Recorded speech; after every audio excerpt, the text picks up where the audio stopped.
The attic was a graveyard of forgotten things.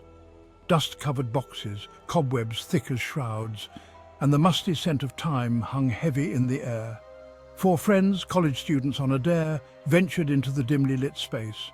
Mark, the ringleader, stumbled over a chipped porcelain doll. The others, Liam, James and Arthur, chuckled nervously. Their laughter echoed strangely in the stillness. It was Arthur who found the book, tucked away in a moth-eaten trunk, bound in leather, its pages crackled like dry leaves. It was a spellbook. Mark snatched the book, his eyes gleaming with mischief. "Imagine," he breathed, "the power in these pages." A plan began to form, fueled by youthful arrogance and a shared bottle of whiskey. Sarah, the girl who had captured Mark's heart but ignored his advances. With a sly grin he declared, "We'll make her fall for me." His friends, a mix of apprehension and drunken bravado, agreed. The spell was specific. A lock of the desired's hair, a drop of blood, a token of affection. Mark paced the dorm room, his anxiety growing. "A lock of hair," he muttered. "How am I supposed to get that?" Liam, ever the pragmatist, suggested a plan. "Just tell her you found a bird's nest. Say you need a strand of her hair for cushioning." Mark, unconvinced, ran a hand through his hair. "She'll see right through it." But James, emboldened by liquid courage, chimed in, "What's the worst that could happen?" Their laughter, fueled by nervous energy, filled the room. The air crackled with anticipation and a growing sense of unease that none of them cared to acknowledge. The night of the blood moon arrived, casting an eerie red glow over the campus. In their dorm room, lit by flickering candles, the friends gathered around the spellbook. Mark, his hands trembling slightly, held a small lock of Sarah's hair. He had managed to obtain it, much to his surprise, using Liam's ridiculous bird's nest excuse. Now, staring at the strand of hair, he felt a pang of guilt. Following the instructions whispered from the ancient pages, they drew a circle of salt, the air thick with incense and trepidation. Mark pricked his finger, letting a drop of blood fall onto Sarah's hair. As he did, the candles sputtered, casting grotesque shadows that danced on the walls. A low hum vibrated through the room, and a cold draught sent shivers down their spines. The book pulsed with an eerie light. They were in too deep. The ritual complete, they waited. The silence was heavy, broken only by the sound of their own breathing. Then the phone on Mark's desk rang, the shrill sound jarring in the stillness. He stared at it, his heart pounding. "Who could it be at this hour?" whispered Arthur, his eyes wide with fear. Mark, his hand shaking, slowly picked up the receiver. "Hello?" His voice was a hoarse whisper. A voice, raspy and filled with an ancient sorrow, answered. "You have meddled with powers beyond your comprehension," it hissed. The voice seemed to come from far away, echoing with the weight of centuries. Mark's blood ran cold. He slammed the phone down, his heart hammering in his chest. The room remained silent, the weight of the voice lingering in the air. Section 5. Transformation and Terror, the Spell Takes Hold. The next morning, Mark awoke to an unsettling silence. Gone were the usual sounds of Liam's snoring and James's morning news blaring from his laptop. He went to their rooms, but they were empty. Confused and a little afraid, he made his way to Sarah's dorm.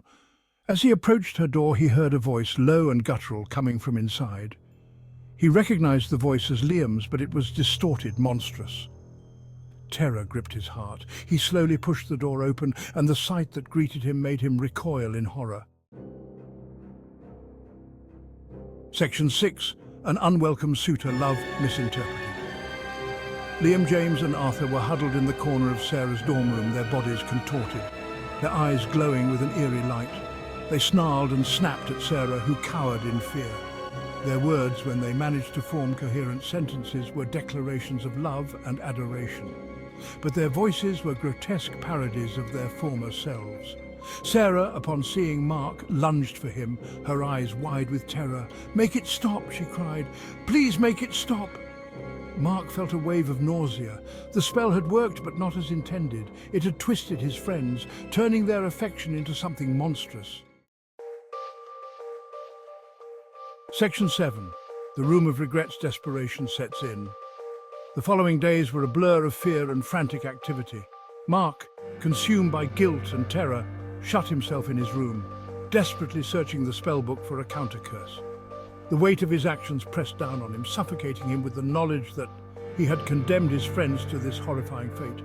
The book offered no easy answers, its pages filled with cryptic symbols and warnings in languages he couldn't decipher.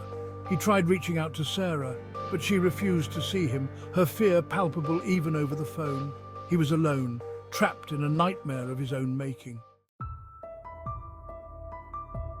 Section 8. Breaking the Bond, a frantic search for answers. Days turned into sleepless nights as Mark relentlessly pursued every lead, every whispered rumor about breaking curses and reversing spells. He sought out obscure texts in the library, consulted with eccentric professors who dismissed him as delusional, and even ventured into the city's underbelly, seeking out practitioners of dark arts who scoffed at his naivete. Each dead end fueled his desperation, the clock ticking louder with every passing moment. His friends, trapped in their monstrous forms, were fading, their humanity slipping away with each passing day. He had to find a way to break the bond he had so recklessly forged. Section 9. The Price of Arrogance, a Twist of Fate.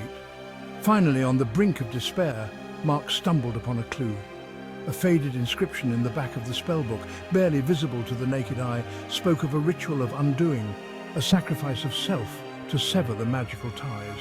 It was a dangerous gamble, fraught with unknown consequences, but it was his only hope. As he prepared for the ritual, a wave of exhaustion washed over him. He was running on fumes, fueled only by guilt and the desperate need to right his wrongs. But as he uttered the words of the counter-curse, a chilling realization struck him. The spell hadn't been intended for Sarah at all. It was a love spell meant to ensnare the heart of the caster.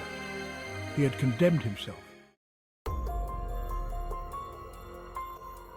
Section 10.